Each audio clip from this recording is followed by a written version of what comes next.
Hi,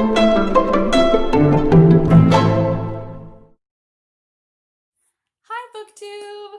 It's good to be back. It has been a minute. November was a really hectic and busy month for me, but I am back feeling festive. Slightly Christmassy background today. There's Christmas lights on top of my dresser. I don't know if you can tell. I'm wearing Christmassy slash wintry PJs. The pants on these bad boys are like high-waisted jogger style pants, and I never want to wear anything else other than this pajama ensemble. So, I hope you're feeling cozy. I hope you're feeling festive. I hope you have a nice warm drink or cozy snacks of some variety, because today we are going to talk about my Victober slash November experience of rereading Emily Bronte's Wuthering Heights. I hope you can see this, because I can't see myself in the viewfinder of my phone. So I'm gonna put it right there in case you can't. You're welcome. Anyway, yeah. I'm trying to think of exactly where to begin. So, I was filled with both excitement and trepidation upon this reread for Victober. I was determined to do it, but I was concerned, shall we say, about how I would find it, because when I first read Wuthering Heights, I was in high school, much less mature. The book was sold to me wrong, as it is sold wrong to many, many people, I feel. It was sold as like one of the great classic romances of all time. And as I have heard other other booktubers talk about, there is romance in this book, but it is not just a romance story. It has some like capital R romantic elements within it, in addition to an actual like love story plot or a couple of different love story plots. But that's not all it is. That is not by any means all that there is to Wuthering Heights. And upon this reread, I found so much richness in this book, so much complexity, so many different types of themes that like check off my particular bookish boxes. Like, we got atmosphere, we have beautiful, deep, almost spiritual nature writing, we have ghosts, we have, you know, just the idea of being haunted throughout one's life in general by literal ghosts, but also by sin, by darkness, by selfish desire.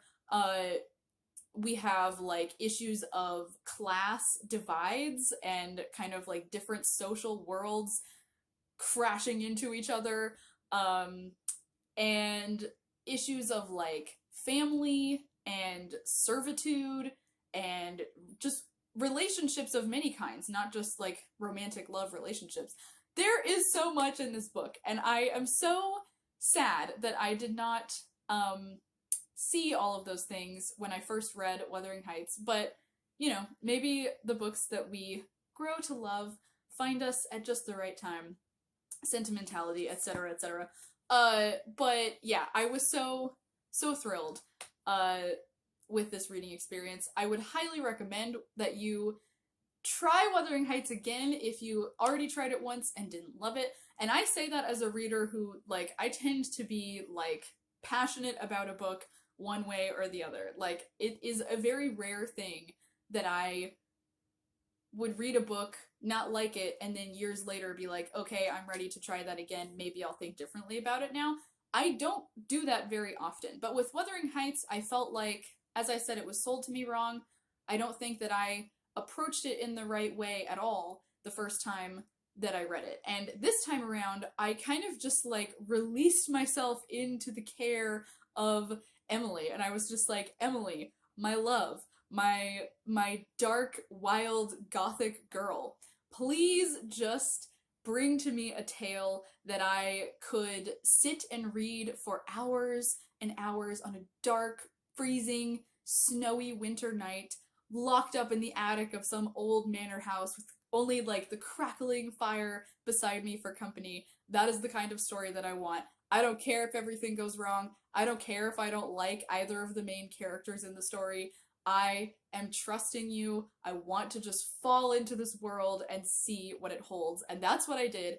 And it freaking worked because I loved it. I did not want to leave, you guys. Like, when I was done reading this, I was heartbroken because it was over and I didn't want it to be over. I did not want to leave the world of Wuthering Heights and just all of the, like, intensity of it. And I think that's something else that I found really enjoyable this time around. Like, this year has been so emotionally exhausting for me. It's had, you know, really good things in it. It's had a lot of really hard things in it.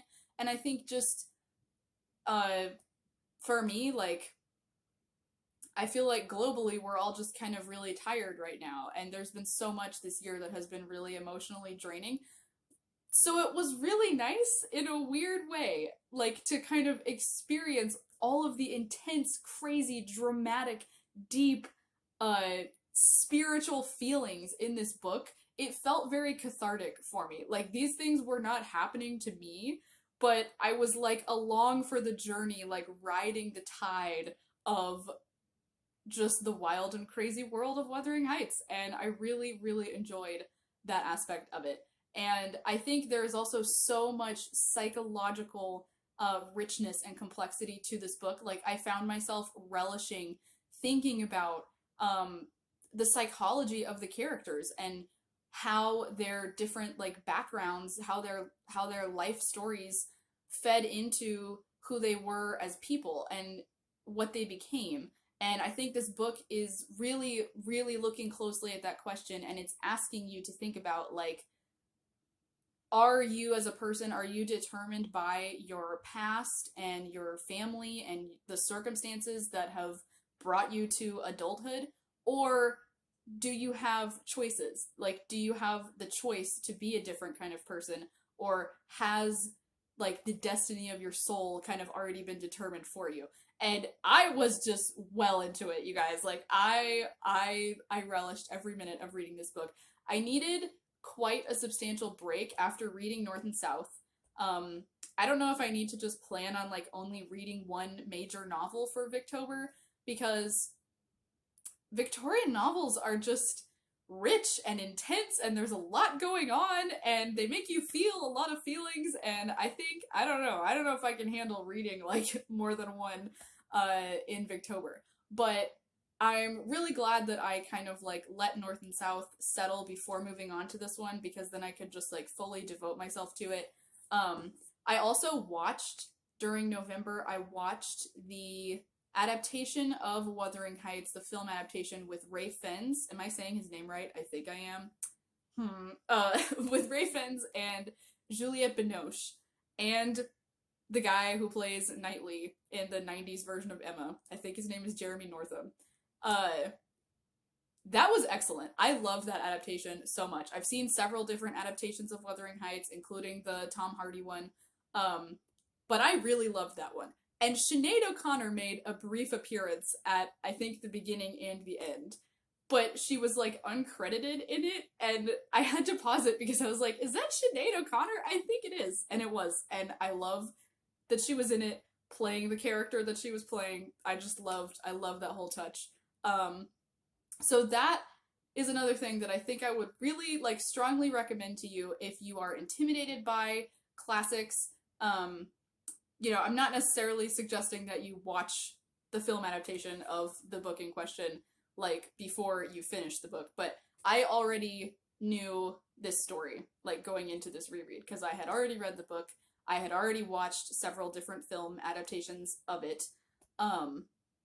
So I wasn't, like, spoiling anything for myself. But to me, watching a really, like, rich, beautifully done adaptation just helps you connect more with the world and the characters and the story, and it just makes everything, like, come to life in a really wonderful way. So I just had a very, like, Wuthering Heights-ish November, and I immediately, when I was done reading this, I was like, okay, I'm ready as I would never have been otherwise, to dive into Nellie Dean by Allison Case, which I should have grabbed. Is it anywhere to hand? No, it's not. It's in a different room.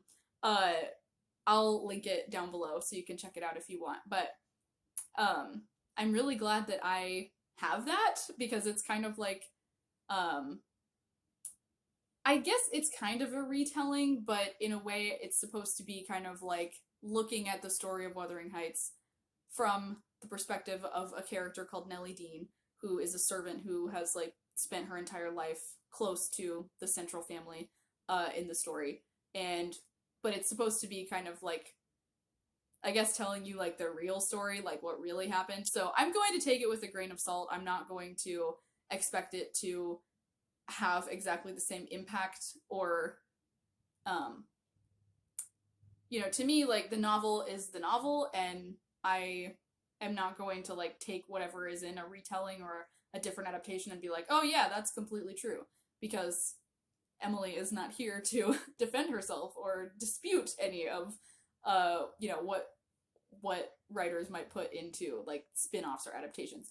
But I just don't want to leave the world of Wuthering Heights. I don't want to leave the moors. I don't want to leave like the cold, bleak wind and that like spiritually alive landscape. I'm not ready to let it go. So I'm really glad that I can dive into a companion novel, I will call it.